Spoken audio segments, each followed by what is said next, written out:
Alright, in this video I'm going to demonstrate the very basic technique of creating a high voltage radiant spike from a generator coil.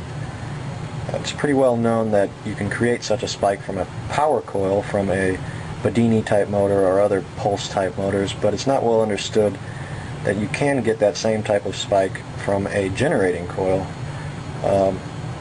with the power source solely coming from a magnet which is rotated by the coil. So here's the basic schematic, just the heart of how this basically works. It's just a coil and both legs are attached to a switch. Okay? So you have your rotor with your magnets on it, and as it rotates by your coil, you're going to be getting this induced potential voltage in a sine wave type of form. Okay?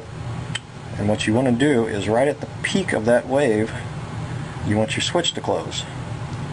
Okay, when it's at its highest potential. And when that switch opens, then you're going to get that large spike. Okay? It's a pretty interesting effect, and I can't even explain why it works, but it does work. As an indicator to know when you are getting the effect, you can either take your fingers and place them across both sides of the coil here and get the crap shocked out of you from the high voltage.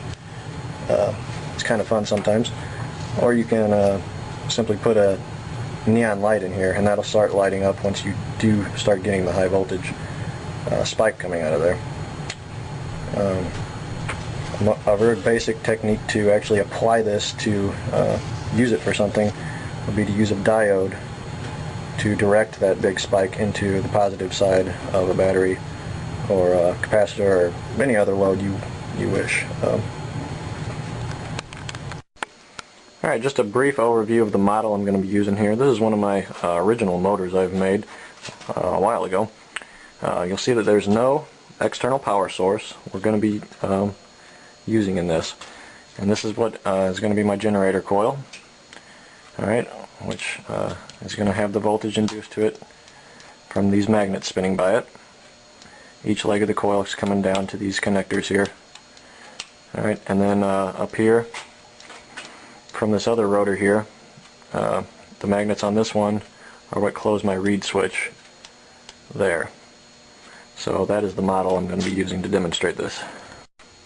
Alright, I just wanted to set a kind of baseline of what kind of voltage would normally be coming out of this from a standard generator coil type setup. So I got either leg connected to the AC legs of a bridge rectifier here, and then the DC legs of the rectifier are connected to my voltmeter.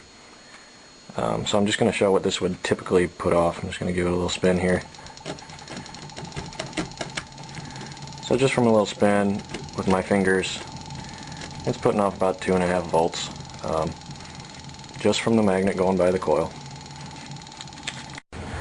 Okay, now I have the motor hooked up how I showed in this basic diagram here, with the switch coming to both legs of the coil and the neon light in the circuit as well.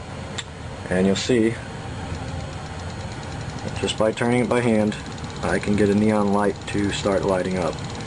I can't use my voltmeter here, sorry, it just doesn't accurately read the voltage. So we're using the neon solely as an indicator of it, which they typically light up around 90 volts or so, so we know we're getting at least 90 volts coming out of that coil. Alright, now I'm going to demonstrate this circuit here, where I'm going to be charging up a capacitor. So here it is, either side of it coming down. Here's my diode, and got my voltmeter across either leg of the capacitor, and right now the cap is sitting at 0 volts.